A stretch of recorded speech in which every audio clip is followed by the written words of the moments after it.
parle du général John Kelly, qui était jusqu'à hier le ministre de l'Intérieur des États-Unis, secrétaire à la sécurité intérieure.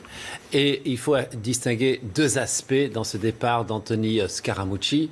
Il y a un peu le mélodrame de Palais, et puis il y a la leçon qu'il faut en tirer sur la présidence Trump. Alors, en matière de petite intrigue de Palais, Scaramucci, d'ailleurs, n'était même pas un intrigant, il était très insultant envers ses collègues dans une interview qu'il a donnée un peu par-dessus la jambe au New Yorker au téléphone, où il a insulté le secrétaire général de la Maison-Blanche précédent, qui est Reince Priebus. Il a dit « il ne vaut rien, c'est un nul ».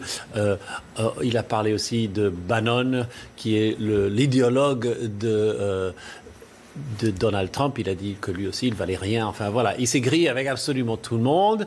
Et dans un premier temps, Donald Trump a semblé être plus ou moins heureux que quelqu'un ouvre la bouche et donne des coups de poing comme ça. Mais dans l'espace de quelques jours, il s'est rendu compte que c'était un fiasco et que seul lui, Donald Trump, pouvait faire ce genre de commentaires. Donc, quelle est la leçon pour cette présidence? Eh bien, en deux mots, c'est que John Kelly, le militaire, c'est l'homme de l'instant et qu'il veut mettre de l'ordre dans la présidence et que, enfin, Donald Trump a décidé de suivre cette initiative qui, ma foi, n'est pas plus mauvaise qu'une autre. Oui, ça veut dire que le ménage n'est peut-être pas fini, d'ailleurs. Non.